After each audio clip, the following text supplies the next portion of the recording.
Well, welcome to another edition of What's So Funny, the show that probes the brains, the minds, the psyches, and the brains of the people who make the funny. Tonight on What's So Funny, writer, improviser, comedian Kaitlin Fontana will ask, she'll answer the tough questions. What the heck is the Ken? Is it still writing if it's an oral history? And why she thinks it would be humorous to roast Vancouver Mayor Gregor Robertson in light of the still smoldering Vancouver riot. And now a man whose softball questions make Larry King look like Mike Wallace, your host and MC, Mr. Guy McPherson. Thanks, Kevin. I'm not sure what that means. But, Kaitlin could ask the tough questions, too, because she is a fellow journalist. It's true. You are? Yes. You're like Miss Everything. I've never received a crown or an official title, but if you could get in touch with the powers that be and make that happen, I'd appreciate it. The song that we played before the start of this show was Miss Teen Word Power, and that was chosen on your behalf because thank you. You probably were like this teenager who just like read dictionaries and things, weren't you? Not as a teenager. I did read dictionaries as a kid. Oh, as a kid? Yeah. Preteen? Yeah, preteen. Specifically when I was at my father's house because it was really boring there. But he had a dictionary, so I'd read them. Oh, yeah, and that makes it less boring. Yeah. I'm going to get the dictionary.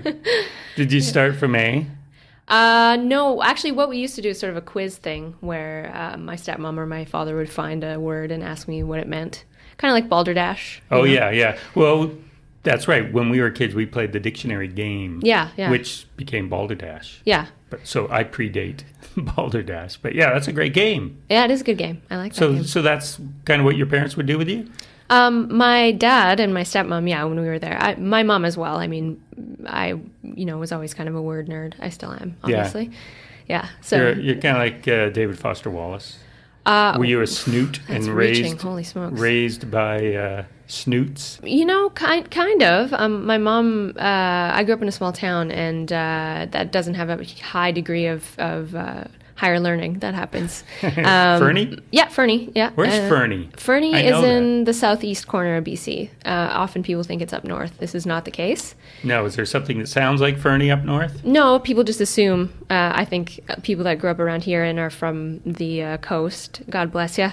Well, I don't know if you're from here originally, but longtime residents assume that anything outside of, Hope is north. It's up by the territories. Exactly. Yeah. No, and it's Fernie's almost a direct, like on the same latitude as Vancouver pretty much, but just the opposite corner of the province. So not a lot of higher learning. No, and my mom has a master's degree and her brother's a judge and her other brother has is a doctor of philosophy. Small town judge?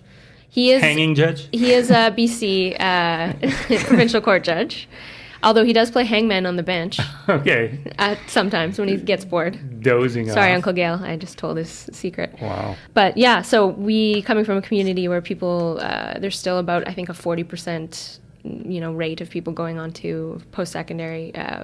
That side of my family is very educated. So there was a bit of snootiness bred into that, like the importance of education and whatnot. Well, that's good. Yeah, I think so too. I'm definitely overeducated, so I'm right in there with my family now. So you had to move to Vancouver.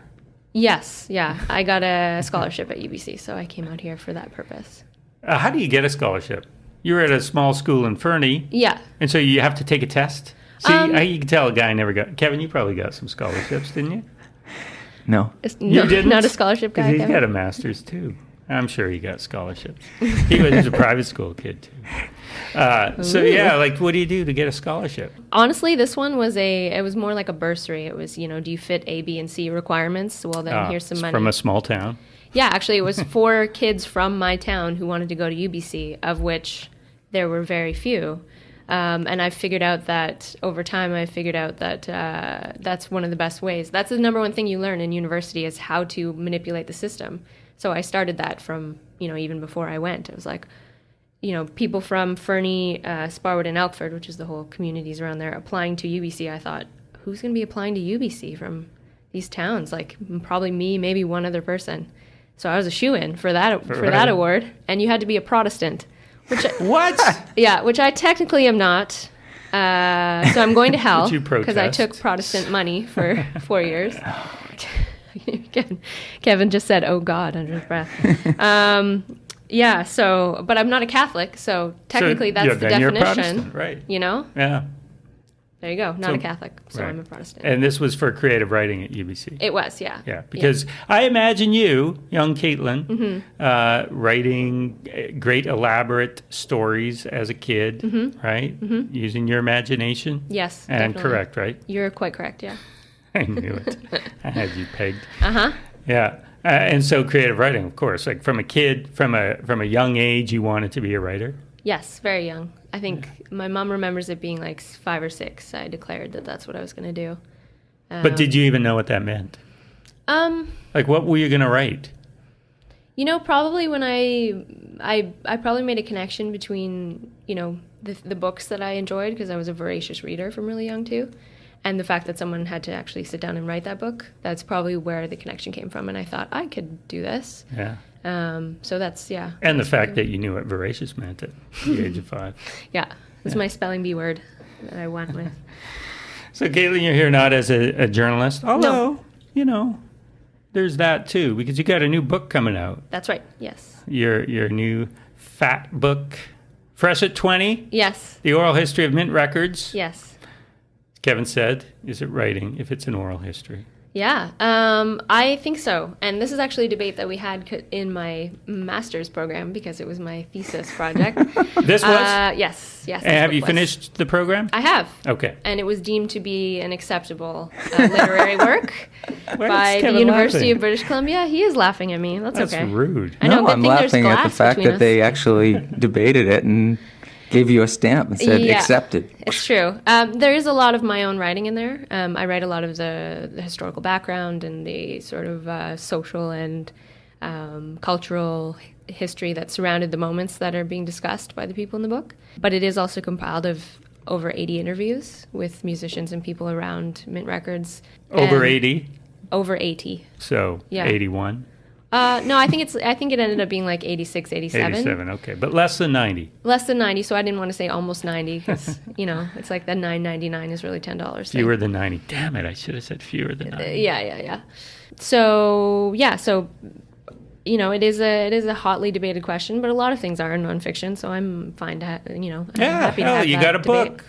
I have a book, and, you know, I did the interviews, all of them. I chose this. That was the fun part. No. No? Not really. No, really? I love interviewing people, Yeah. but you know, I wouldn't be here if I didn't. But it's kind of like every interview I ever did in my life up to that point, times 3 in 2 years, trying to track people down from all corners of the globe, et cetera, Right. et cetera. And the That time part, crunch. not fun. But sitting down and talking, Yeah, Great. for the most part, yeah, Yeah. totally. Yeah, so I, you know, it is my storyline. It's the story about Mint that I chose to tell. So I believe that it is a literary work. Mm-hmm. But I'm sure that will be debated. Kevin, It was a just keep joke. That's laughing. all. It was just a Just joke. laughing at me. You know, I come you from should- lawyer stock, so I'm gonna. Oh, I got a sister who's a lawyer, so let's bring it on. All right. you should be proud, though. And there is a launch for the book on October 6th That's right. at the... W2 Oh, basement. that's what I would have said. Oh, But it just looks like a bunch of letters. W2 basement, 111 West Hastings. 110 West Hastings. I read 111. Okay, sure. But if you go to 111 and it's 110, look across the street. It's where the W2 Media Cafe is. So, you know, when you're going to go to the TD and then the London Drugs and you want to go to the Nesters, it's in that same area. Right. And like, are you going to do an author tour? Mini one. Yeah? I'm going to Toronto after my launch here to do another launch in Toronto and Nice. and stuff there. And But do you do a reading? I will be doing a reading at both, probably. Maybe not at the Toronto one, but I will be doing a bit of a reading at this one. But it's more so a party for all these Mint folks to come and Oh, is it? hang out. And there's going to be bands and Cool. the books. So, will be like, for sale. everyone was really, really excited that you were doing this, or was there anyone going, I don't want to talk to you about this? Yeah, there was the odd person. Yeah, who? Yeah, okay. People are going to find out soon enough. Nico Case chose not to participate in the book. Ooh. Why is that? I still don't really know, to be perfectly honest with you. She's doing her own project. She's I doing bet. her own things. She is obviously one of the most famous, if not the most famous person that's come out of the Mint sphere. And from what I've come to understand through research and other things, she's very private. And, she spent a good deal of her youth and adolescence here with the Mint folks. So I think she was a little bit guarded about talking about those years of her life. That's totally speculation, but that's sort of what That's a charitable understand. speculation. What is Quite. the non-charitable speculation? What is the non-charitable speculation? Bad blood? Maybe. Maybe bad blood. Maybe ego stuff of... Yes, now we're getting it. Yeah. But I mean, that was sort of the undercurrent of what I was already saying, right? Yeah. She initially did want to speak to me, and then she didn't, and then she did, and then she didn't. Oh, And it kind really? of kept changing, and the method kept changing. It was going to be a phone call, and then it was going to be a email, and then it was going to be, and it kind of devolved, and that happens from time to time when you're a journalist. I'm sure you know this as well. So you kind of, you run with the punches. She did issue a statement that is published in the book, and a lot of other people talk about her. Yes, I'm sure they do. Yeah, so that's in Yeah. there. But it was kind of disappointing and a little bit sad because I'm a huge fan, and that's the other part of it is, she is one of the reasons why I'm such a fan of Mint. So, it's kind of sad, but also that's the way the cookie crumbles, What can you do? 99% of the rest of Mint wanted to speak to me, so, Right. And they're all great. They are all great, yeah. They've had such a storied and varied history. I think a lot of people probably don't know that, and they're going to discover, or some people are aware of a specific era and then are not aware of another specific era. And I've met people from all stripes that, can speak to that. But taken as a whole, it's a very interesting journey that encompasses so many different kinds of people that, surprised even me. Yeah. So, yeah. I don't know a lot about Mint Records. I know some of the artists. We Yeah. had Blaine Thurier here a few weeks ago. I saw that, yeah. Yeah, and Nardwar's been a guest on the show. Nardwar, wonderful man. Who else? Very helpful. Jeff Berner's brother has been on the show. Toby, I know Toby. Yeah, of course you Yeah. do, yeah. And that's... Carolyn Mark. I used to do radio with her in Victoria. Yeah, and see, that's a perfect example of a Mint person. She is, to me, one of the ultimate Mint people, as is Nardwar, for that matter. They're both very, charismatic, enigmatic, totally. crazy people that you're like, yeah, you are exactly what is so awesome about this place and these people. So. And Tom Holliston as well. I played softball with Tom, and There you go. and radio at UVic. There you go.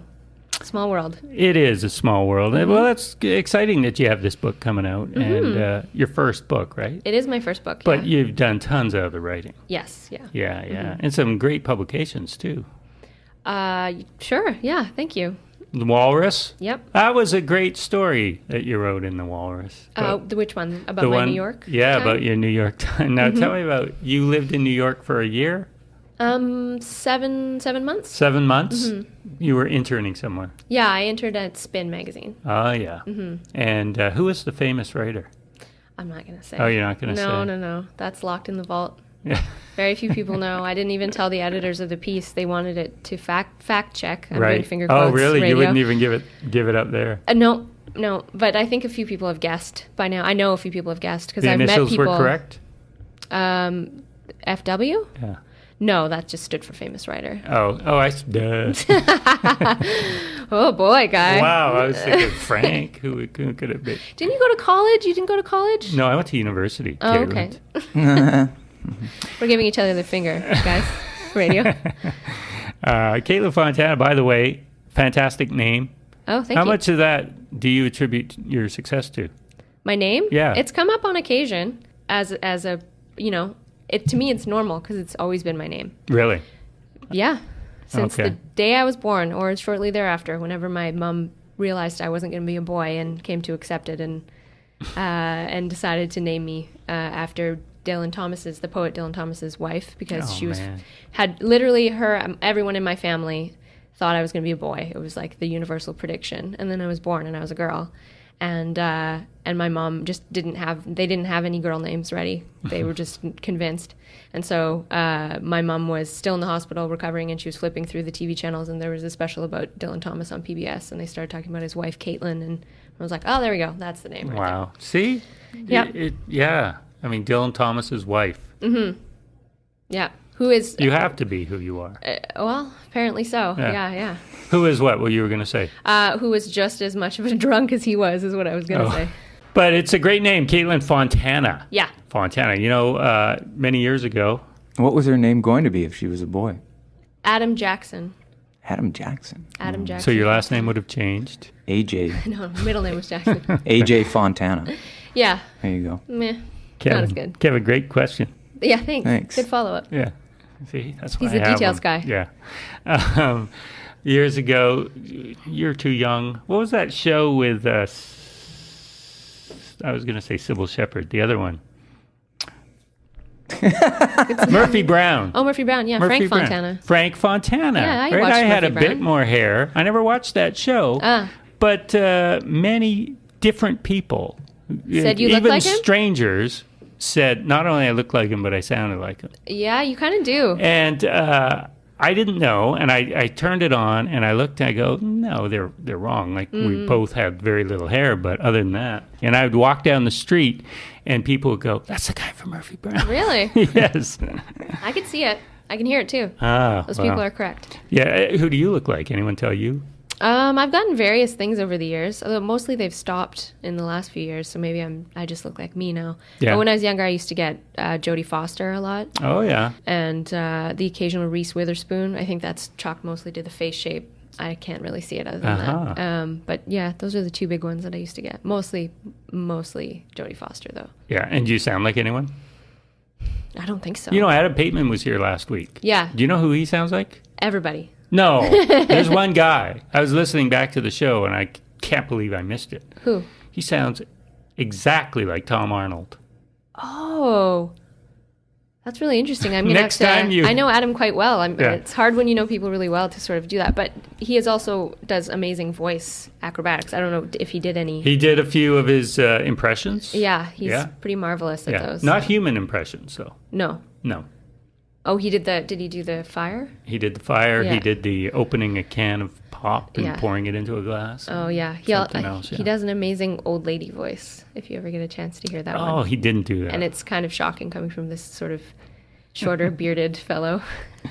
Yeah, so you're heavily involved in the comedy community here, Mm-hmm. as well as being an award-winning journalist. Mm-hmm. Kevin. Kevin and I are going to have a fist fight in the alley after this. Everybody, if you want to come down. Kevin's never won an award. No, I've never won, but I'm just curious of what the award is, and all the PR stuff. It never says the award; it just says award winning. Oh, Mm-hmm. you can. So Yeah, you should what are say what are the award. I've won a few. Yeah, I know. I saw. I won the Creative Nonfiction Award from Event Magazine, and I won a National Magazine Award. And I won a few little comedy sort of things here and there.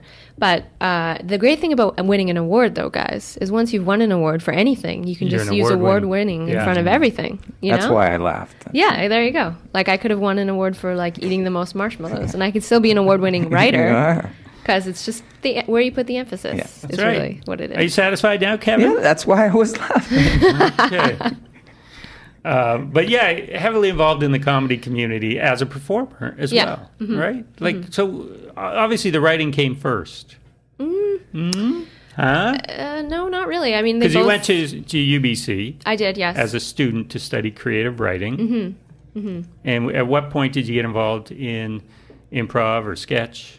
Well, I mean, in official sort of grown-up sense, I started doing improv at UBC with UBC Improv. But I had done a lot of theater and improvisation before that in my hometown. My mom is the drama teacher and is an actress as well. Of course. Yeah.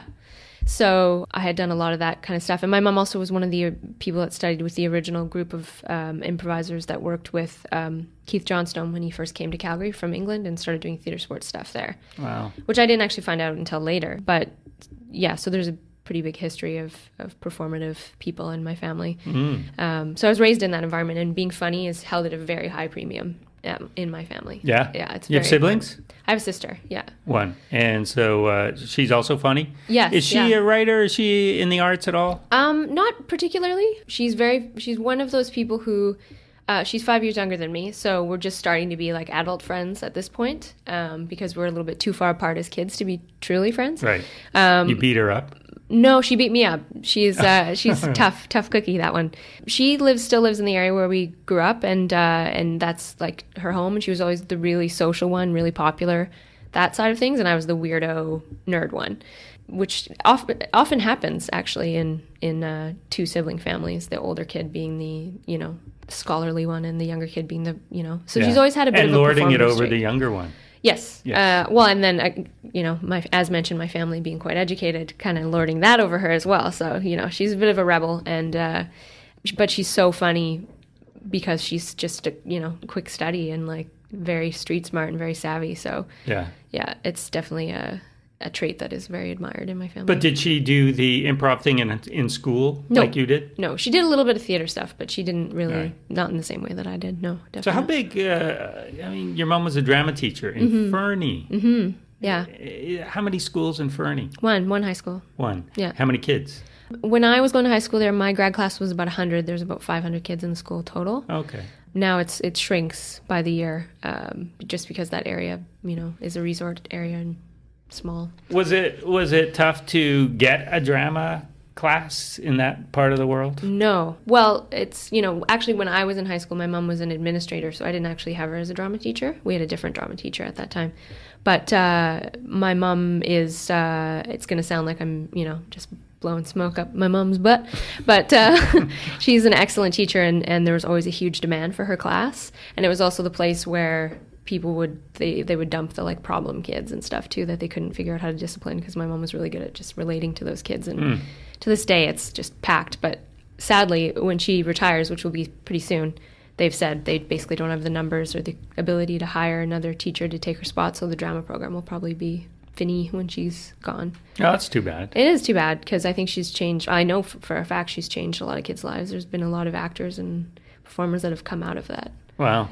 And is there community theater they can do in the area? There is a bit of. I feel like that would be the next thing that she would do, or I'm pushing her to do that anyway, is, continue doing that kind of stuff in the community and continue to do plays and things Have like you that. seen The Choir?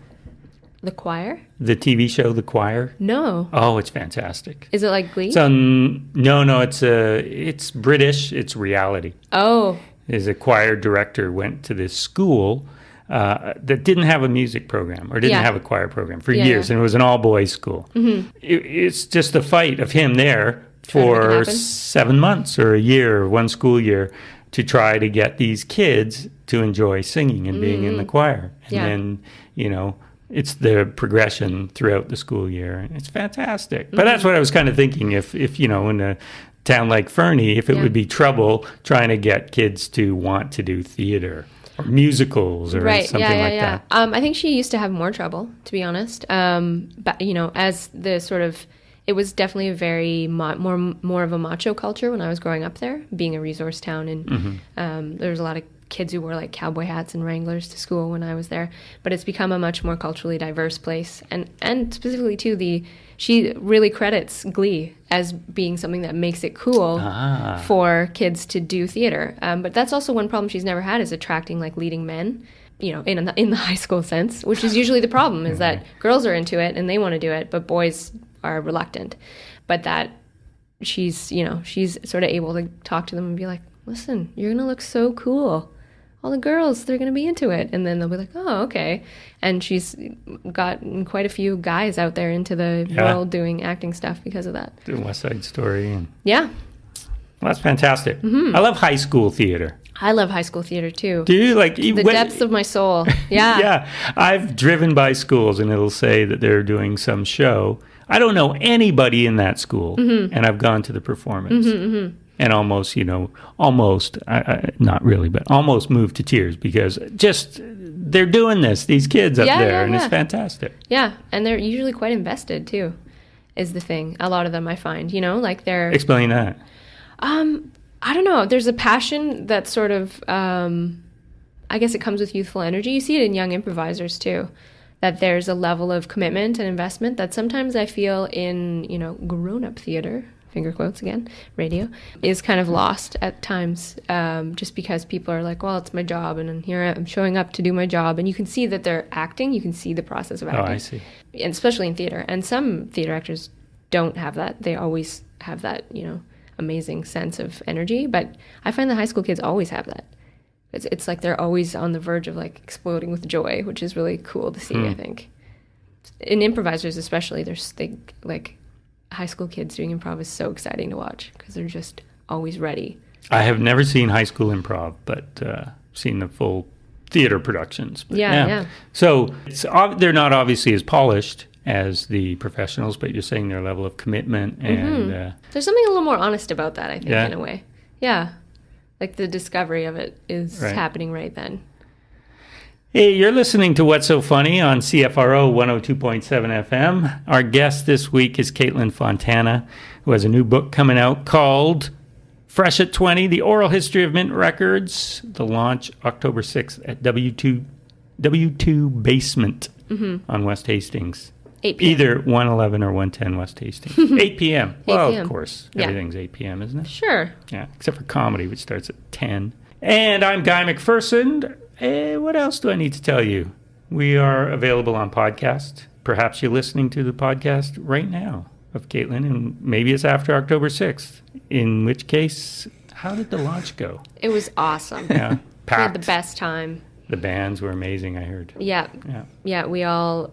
You got a little tipsy, though. Yeah, well, once Nardwar was giving me champagne out of his hat, his tam, it was all done. Oh. That was a double groan. Yeah. He sweats a lot. Yeah, he does. He's a sweaty man. I mention this every time Nardwar's name comes up, but Kevin, my man Kevin here, Yeah. gave Nardwar his start on radio at CITR. Oh, See? there's a lot about CITR in the book. Is there? Because that's where Did Mint Kevin's started name too. come up? I don't know. Kevin Smith? I don't think so. Kevin Smith. Hey, you could stump Kevin. Anything from that rock and roll stuff. You could throw a question his way. He'll get it. Any rock and roll question? Well, any or to do with the book, Mint Records. Oh man, who knows by now? There's so many things. Jeez. Only the early days. That's Only the early things I would days? know. Oh, yeah. Okay. And well, you would know it because you've just written about the history. Yeah, Even it's true. though you were probably too young in the early days, right? I was. I didn't really become aware of Mint until when I moved to Vancouver in 2001, and sort of I had been listening to some Mint bands, but I didn't connect them with Mint. And it wasn't until I moved here, and then in writing the book went backwards to. I mean, when Mint started in 1991, I was 7 years old. So Who was the biggest revelation in your research of like, wow, I would have loved these people? Cub, actually. Cub, Oh, yeah? Yeah, because Cub definitely appealed to the kind of music that I liked when I was just sort of discovering that sort of twee, cute pop stuff. But I didn't, discover them until this process of writing this book. They're Canada's Shonen Knife. Fair enough. Sure. Kevin, what's your take on Cub? What do you mean? Well, what's your history with them? How did you went on tour with them as what? Their band manager? As a road manager, briefly, and then we parted ways during the tour. So You had a are in the falling book, out? actually. Oh, You are really? in the book. But not by name, just by what happened. I think. You were FW. Yeah. Stood for a different F. Yeah. Yeah. F and wanker. So what was the story in the book? What was I their just- take on it? It was literally just mentioned as Oh, a okay. passing thing. Like, Right, okay. This happened. Where was the tour, by the way? It went into the States. We parted ways in New York City, which was You fine used by At the me. Chelsea Hotel, was it not? It was. you used them You just to get remember to it well New at York. the Chelsea Hotel. Hey, you got to do what you got to do. Yeah. So, Kaitlin, back to comedy. Yeah. Is it hard being? I mean, you don't write about comedy, do you? I have, yeah. Have you? Yeah. For? Most recently, I wrote a cover story for Maison Neuve magazine out of Montreal about Picnic Face. Oh yeah. Yeah. They're hot right now. They're quite hot right now. and they're coming to the Vancouver International Improv They Festival. are indeed, yes, because both Mark Little and Kyle Dooley from Picnic Face are old improv camp kids, which is another sort of organization out of Vancouver improv. So they are. Is that an Alistair Cook thing? That is an Alistair Cook thing, yes. Yeah. So he introduced them way back when and sort of began them on this path of doing comedy stuff together, which eventually became Picnic Face. They still based in Halifax? They are, yes. I believe some of the members live in Toronto now, Right. but they are technically based out of Halifax. as Yeah, far they as got I a know. TV show, a Yeah. book. Their TV show is premiering very soon, I September saw 22nd. it a couple weeks ago. Is that possible? You saw a preview clip, I think. That was what was out. It was on TV. Yeah. Okay. Yeah. Yeah. Online and on TV. I don't have cable, so everything is internet for me. And Mark McKinney is the Executive Lorne producer. Michaels of Yeah. Picnic Face. Yeah. Yeah. Which I spoke to him for the article, which was kind of a thrill. It's nice when you can kind of. That's the main reason I use journalism these days, is to talk to people that I idolize in the world. Yeah, and how does that work out for you? Because sometimes they're not everything that you idolize them for. I'm not. I don't have pie in the sky hopes about famous people. Yeah. I lost those long ago. I just like talking to people in a normal fashion that you have sort of admired from afar. Whatever walk of life that might be from. The thing I liked most about talking to Mark McKinney is that we did a lot of setup via email, and he has an AOL.com email address, which I was like, it's kind of like no offense, it's kind of like an older guy thing to have that, and I found it kind of cute. Nobody has AOL.com email addresses anymore. No, but it still works? Yeah, it worked. There you go. We chatted. We chatted on the phone, and he was very accommodating and lovely and yes, nice. Very, very sweet man. Yeah, I'm sure you've talked to him too. Yes, and I rode the little ferry, the Granville Island ferry with him. The Aquabus? The Aquabus. Nice. Yeah.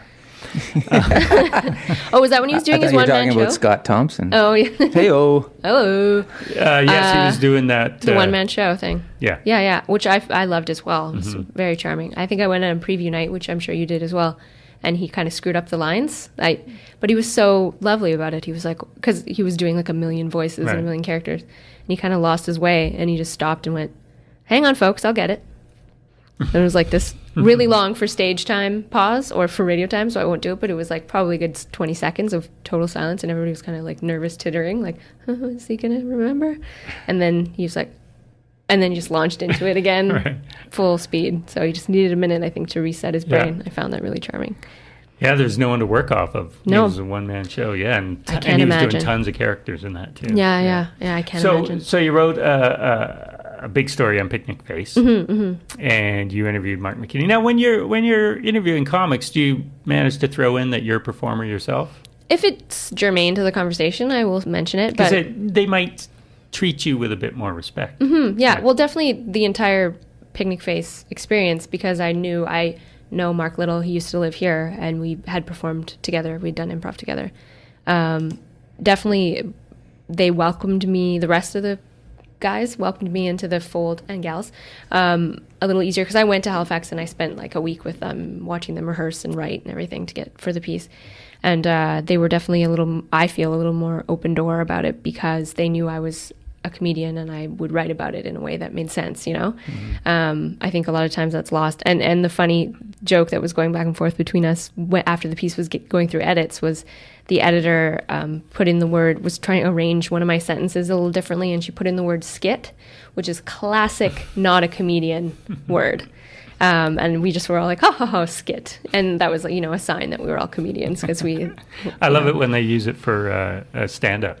Yeah. Oh, this guy's skit was hilarious. Yeah, or improv for that matter. Like, first of all, it implies something that's been written, and it's also like, oh, honey, why don't you do that skit for Aunt and Uncle that you did for me before? Like, it's such a demeaning. Yeah, it's demeaning. It's such a amateurish kind of word. And then conversely, when you get mad about it, I think people that don't understand are like, why do you care? Who cares? It's just a word. And then, of course, it's just worse, because you're like, oh, no, you don't get it. This is not a skit. Do you have any theories on your questions that you ask performers and what elicits a great response and what doesn't? Like, I mean, you must put some time into the questions you're going to ask. Yeah. And nothing drives me more mental than when people don't. And I've already been interviewed. It's a weird sensation being... I'm sorry. No, that's okay. It's a weird sensation being the interviewee when you're usually the interviewer. But I don't know, like, have you ever been interviewed? Well, yes. Yeah, you've been on, like, Graham and Dave's. Well, that's not so much of a interview, more of a but chat. yeah, I have been interviewed, yeah. And so do you find you're sort of silently critiquing them, and you're kind of thinking, oh, I don't know that I would have said that already? Yes. Because music writing is particularly bad. I know I interrupted you, but you've hit on something that matters to me. I want to hear this. Music writing is particularly lazy, and we all know it. We're a lazy bunch, We don't want to be, generally speaking, people that become music writers are interested in journalism but don't want to put in a lot of work. There's also now, in the last 10 years or so, become this sort of cool guy, hipster, like, whatever, man, I'll just come and it'll be great kind of vibe to music writing because of Pitchfork, mainly. That drives What is that? me. Pitchfork is a music website Okay. that had a very, bad, I feel, influence on the quality of music writing. Because I'm kind of old-fashioned in my beliefs in terms of music journalism. It's journalism. You should still be doing the same amount of work. You should still be looking into that person in the same way you would if you were investigating, if you're an investigative journalist working on a crime story or something, And I know that kind of stuff matters to you, too, because it's clear that your comedy pieces are well-researched and you know a lot about the subject. Oh, go on. I'm serious. That's why I enjoy reading your writing, because it's clear that you're not just tossing it off. Well, okay, yeah. I mean, I get what you're saying about the music writing because I've gone to shows and thought, and maybe people do this in comedy, I don't know, but when I go to music shows, I go, how would somebody write about this? I wouldn't even know how to begin. And then I'll read the review, and it's basically about, what they're wearing or something like that. Yeah, Is that what you're talking nuts. about? Yeah. Yeah, well, and I'm talking about, for my book, I've been interviewed a few times already by music writers who are writing for, about the book because it's a music book, and they'll say things like, I didn't really prepare any questions, so let's just talk. And that drives me insane. Yeah. You don't know anything about me. You clearly have done research on me, and you know what's going on, and that just, you need to do your due diligence. You could at least fake it. Yeah. Don't tell me that I haven't done it. Yeah. That's right. Yeah. It bums me out. But what you've just said about, how do you write about a concert? Yeah, how do you? What would be the ideal review for you? What do you look for in a review? It's a story, just like anything else. It's I treat it as an article, whether I've written, in my time, I've written, probably close to 100, if not 100, reviews that I had to write overnight. So that's largely what I've done. On deadline. On deadline, yeah. So you go to the show, you're there for 4 hours or whatever because you have to see all the bands. You got to pay attention, you're taking notes, and then you go home and you have to write for the rest of the night. So it's sometimes hard to keep perspective, which is why I take notes, even though it's nerdy. And other music writers have made fun of me for standing in the middle of the crowd making notes while the show is going on that I can barely see sort of under my jacket. I mean, I do the same thing in comedy. What are you supposed to remember? What happened and what they said? And what they did? have a horrible memory. Yeah. If I don't take notes and I'm just going to enjoy a show and somebody asks me about it, I'll go, yeah, it was good or it wasn't. Yeah. Basically, that's all I could say. Also, those moments that inspire you, that feeling in that moment, or the moments that really appall you or shock you, if I don't capture that in that moment, I'm going to lose a lot of the juice from it, I feel, later. So with reviews or anything like that, for me, it's about finding what is the story of the show. There's always a story happening, whether it's something to do with, the behavior of the band or, emotion or something complex or something simple, a thread that you can pull through the whole thing. And once you have that, you kind of hang everything else off of it. But are you reviewing the music? Yeah. Like you would, like a classical reviewer would do, right? Or are you reviewing the show and the experience? All of it. Yeah. I mean, with some bands, it depends on who you're going to see, too. Like, if you're going to see Eddie Vedder, and everyone knows what Eddie Vedder's going to do because he's been doing it for 20 years, there's a shorthand because people that are going to be reading about that are going to know. Yeah.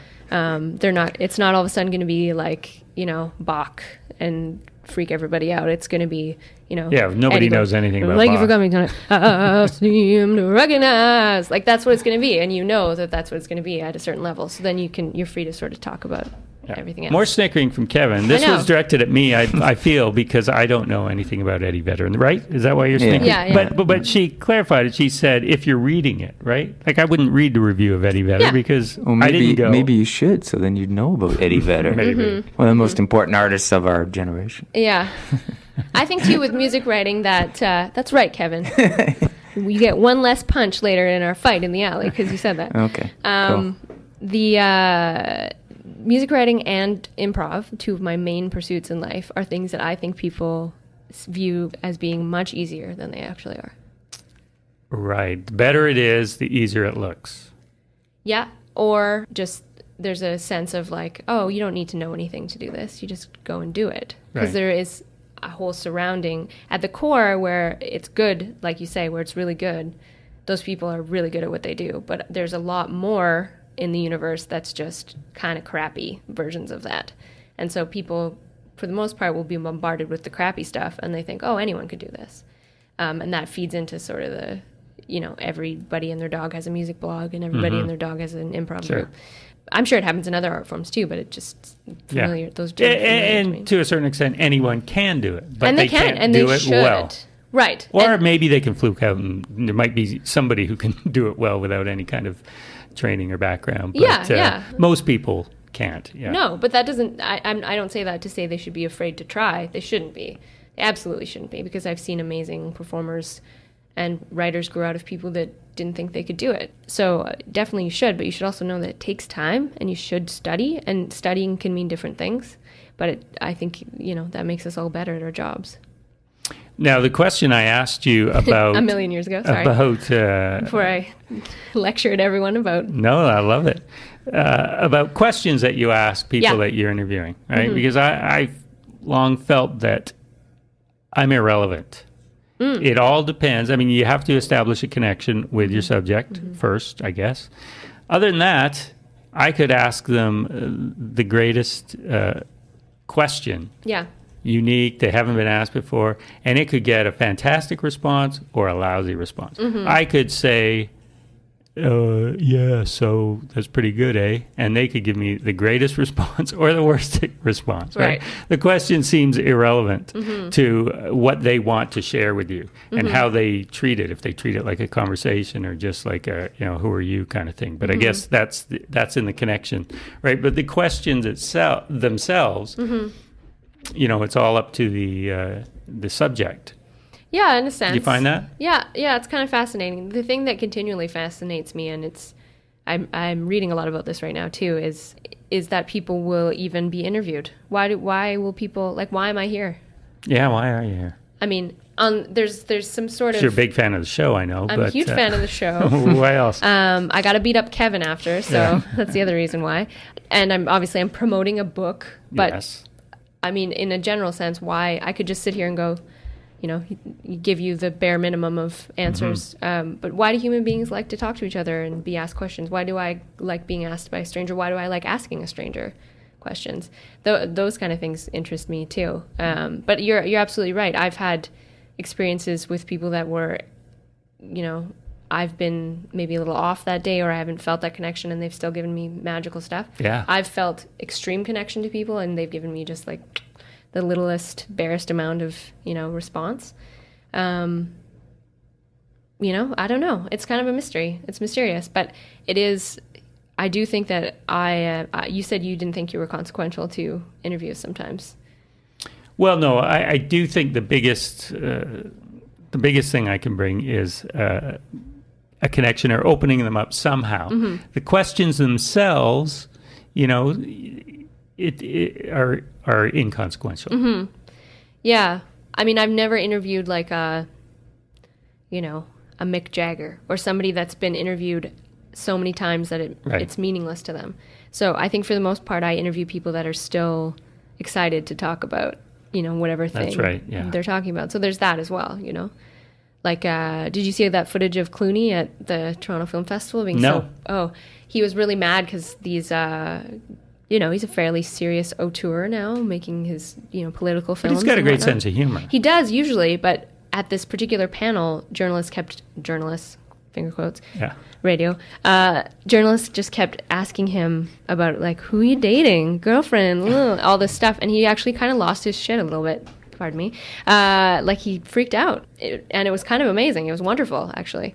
Basically you just chided them like a bunch of children, I'm so disappointed in you. You just lectured them about it's perfect. That. Yeah. Because those people make it harder for us to get interviews. That's true. Right? Because not that I'd be talking to George Clooney. Well, but if you tried, it would be I don't know her. Yeah. She's just going to ask me all these celebrity questions rather than about the work. Right? Yeah. Which maybe that's the answer to the whole Nico Case thing right there. Oh, you would got into who her girlfriend is? Yeah. She didn't want anything personal. Yeah. And that was all that her experience with Mint was personal. So I think that was part of it. Yeah. We're talking with Kaitlin Fontana here on What's So Funny, CFRO 102.7 on your FM dial and on podcast. Kaitlin, big theater nerd. Well, you said nerd earlier. I wouldn't call you a nerd. Nerd's not a bad word anymore. No, it isn't. Yeah. Did you watch the Emmys tonight? I did not. I don't have cable. I usually watch things after Nerd! the fact. Yeah. Total. Well, I guess you can watch it online now. Yeah. Mm-hmm. Yeah. So are there shows that you don't have cable, but are there shows that you watch online religiously? So many. Yeah. Yeah. It's actually getting kind of bad. There's so much good TV these days. Too much. Yeah, too much. It's really hard to keep up. You sort of have to choose and let some fall by the wayside. Perhaps to catch up on a later date, maybe not. But what's the best one, in your opinion? Right now, I'm really into Sons of Anarchy. Have you watched Sons of Anarchy? No. Oh, it's good. It's really good. What is it? It's a show about a biker gang, basically. Oh, basically yeah. a Hells Angels type. Yeah, I don't gang. like shows about illegal activity, Kaitlin. What are you watching? I don't. What do Breaking you Bad. watch? No, I will not condone that either. I don't like acting. Okay, Yeah. good. So, yeah, I don't really He's watch. too busy watching The Bachelorette or whatever it's called. Yeah, now we're talking. Speaking of acting, Yes. tell me about the party. Oh, yeah, the party. So a group of comedian friends and I, mostly improvisers, but, a smattering. We were all peripherally involved in a website called shitharperdid.com. Oh, yeah, so you were involved in that. Peripherally. You are one of the people that got Harper reelected. Perhaps. I may also be one of the people that got the NDP to be the official opposition. Depends That's on true. your perspective. Right. But, yeah. Oh, poor Jack Layton. Sorry, I just had a momentary flash. Yeah, so we were asked by CTV News Network to do some comedic election coverage. They approached Sean Devlin, who's the producer behind Shit Harper Did, and his company called Truthful. And they approached and said, we'd like you guys to do something for the election. This was about 12 days before the election, I should say.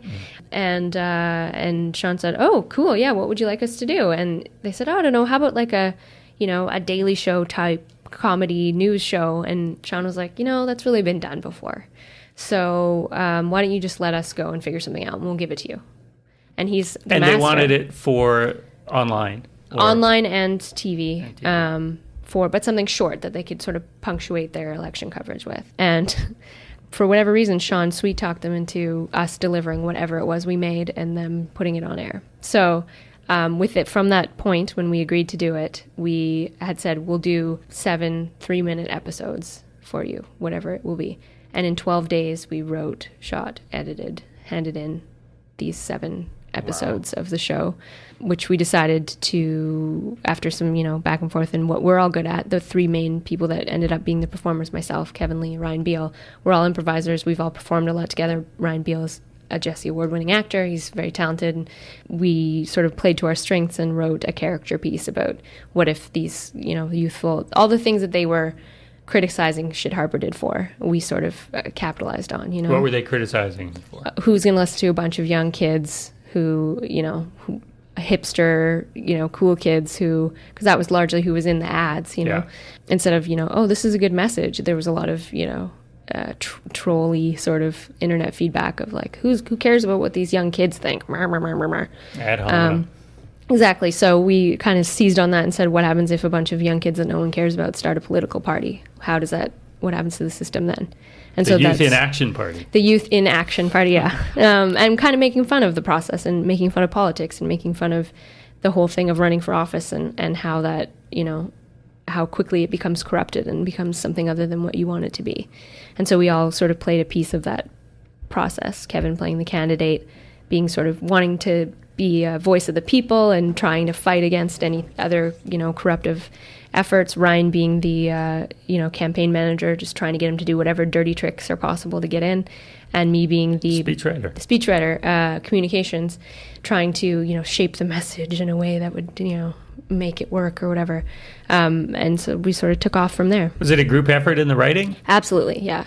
I mean, because we're all improvisers or largely improvisers, a lot of it was improvising in the room, like what's the funniest thing that can happen in this moment, We've dealt with this topic, now what happens? Improvised before you shot. Yeah, we improvised. In order to get we improvised a lot of the writing, and then also while we were shooting, did a lot of it on the fly. A lot of the finished product was also improvised, based on the characters and, where we were sort of going with the story. And how was it received? How Really did the well. network like it? They loved it, actually. Oh, yeah? They loved it, and they ended up passing it along to Comedy Network and a couple other folks too. But they loved it, and it was really a trip, because I'm not somebody who's been on TV. A lot of my friends have been in commercials or on TV, and we all sat down on election day when it previewed, or it was the day before, I can't remember. But we all sat down in a bar and watched it on TV when it premiered, and that was trippy to me because I've never seen myself on TV before. And what did you think? Of myself on TV? Yeah. Well, I've seen myself on camera before. Yeah. But acting. Yeah.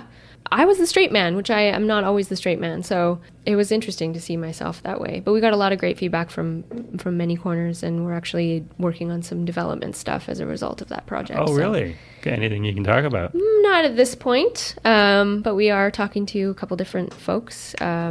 So it was a very positive experience, and it's largely our core group that are working on the roast as well, the mayor's roast. Oh, thank you. Thank you for bringing that up. No problem. You're working on the mayor's roast. Who's roasting Gregor Robertson? A number of people from the city. Do you mean performers from the city? No. Well, yes, but also there are actual roasters, people from his life that are going to be doing roast jokes. And people are writing for them, I hope? Yeah, we're writing for them. Okay, good. Yeah. We've written for them, actually. We're done. We're now just in the process of rehearsal. And So were you a writer on this, or will you be roasting as well? I will be doing both, yeah. Oh, wow. There is, like I say, there are some city employees and stuff that are doing some roasting, and then there are also characters that we are all playing that are also, doing jokes based on character pieces. Where will this be? This is at Club 560 or whatever. It used to be A&B Sound when I first moved here. Yeah. Now it's a club. Who knew? There you go. There you go. Yeah. So, that's going to be there on September 22nd as part of, September 22nd. And Gregor will be there? Gregor will be there. Is Brent Budd involved? Not at all. Oh, he had really good Gregor Robertson chunk in his stand-up set at the Mix. Did he? Yeah. We should have gotten in touch with him. It was very funny. I don't know if Gregor would want to hear that. Oh, well. Because, you have to sort of like your subject, right, in a roast? Yeah, I don't think it's any secret that we're not doing this because we dislike Gregor. Yeah. And I should say as well, for people that are put off by the idea of a roast because they're used to like the Comedy Central roasts that happen now, which are basically just horribleness parades. Come on. No, they're bad. They're tomorrow bad. Night, Charlie Sheen tomorrow night. But that's what I mean. Like, what has Charlie Sheen done for any of us? It's certainly nothing for me. So what's bad about him? I think it's the lowest common denominator of comedy, which is you say the worst insults. Right. And we're using the old school, like Dean Martin style roasts as model. I grew up on those. There you go. Where it's actually, you can tell that it's about how much this person is appreciated within their community. Right. You can tell from the get-go, even as they're being sort of, roasted on a spit. I didn't think about the fact that I was saying that, but yes, that's what a roast is. Yes. See, that's where that came from. Yeah, there you go. Solved that one. Check it off the list. Didn't get that far in the dictionary. No, definitely not. Well, at least I read maybe the first definition of roast and then stopped. But so it's done with a great measure of love because we really like Gregor and Vision as a group. So I guess that's why he agreed to it otherwise, because he is roastable. He's a roastable guy. Definitely. Right? Yeah. And if it was the wrong group of people putting it on, he would have nothing to do with it. Yeah. And rightfully so. Yeah, definitely. But again, the date of this? September 22nd as part of that's Festival. next Thursday. Yeah. This Thursday. Yeah. Yes, it is. Or scary. Yeah. But yeah, it's and I'm doing 2 shows that night, so that's going to be interesting. But 2 shows. I'm doing another show that night. I'm doing what are you doing? The Say Wah show. I don't know if you're familiar with that. Readings of deliciously rotten writing. I was going to ask if you had ever done this. Because I have, yeah. Now, this is deliciously rotten writing from other people. Other people, yeah. But she also does the teen angst one, right? Yes, yeah. Which I've never done. Bino. Yeah, Sarah Bino. Which you've never done I've because never done you probably have tons of that. Oh, I have. So much stuff, but a lot of it's buried, in a trunk somewhere in my mom's house, and I don't know if I'll ever go back. Right. I've written all manner of strange things in my lifetime, but the usual sort of terrible teen poetry for sure. But but that's going to be a fun evening. I encourage everyone to come to the roast because we want it to be a jam-packed night. Yeah, don't mix up your notes that night. Yeah. I did make a joke on my blog about it being like a Mrs. Doubtfire kind of scenario. Yes. That scene with Robin Williams trying to have dinner with his family and also trying to be interviewed by the network, and he is going in and out of the bathroom, getting progressively drunker, dressed as Mrs. Doubtfire and then himself. So, Again, your age is showing because, for us, Kevin. Huh? Tootsie? Kevin? No, that was like a Brady Bunch episode. Peter was dressed it's a pretty as classic somebody trope. else. Yeah. But Tootsie as well. It's another version of that. I never saw Tootsie. Oh, Tootsie is wonderful. I know. There's a lot of wonderful movies I've never seen, Kaitlin. Netflix. I never saw that one. No, I do have. I just got Netflix. Oh, Netflix. So, yeah. I mean, I know it killed all our video stores, and I'm sorry, video stores, but Netflix is so great. They just put News Radio. All 5 seasons of News Radio are on Netflix now. Perfect. That's all I've been doing, pretty much. How do you have time? You've got so much on the go. Oh, my God. Speaking of time, we're out of it. Are we? Yeah. Holy smokes. That was like no time at all. I know. Well, you have to come back. Yeah. Vancouver International Improv Festival, September 26th, October 1st. Free night on Monday. Another hat you're wearing. Yeah. Yes. Yeah, and you're involved. You'll be performing in that too, right? I will be performing on the Tuesday, but the Conflict of Monday is interest. free. Yes. Oh, yeah. Everyone needs to come down And it's Monday so night. cheap the rest of the week too. Yeah, $45 for a week pass. All right. shows. VancouverImprovFest.com. Caitlin, Yeah. thank you very much. Thank you, guys. It was a pleasure. Lovely conversation. And next week we'll be back, same time, with Dino Archie. Hopefully. His 3rd time scheduled, and he crapped out the first 2 times. So this will be either a great show or his last straw. Dino. Tune in next week. Find out if he shows up. See you in the alley, Kevin.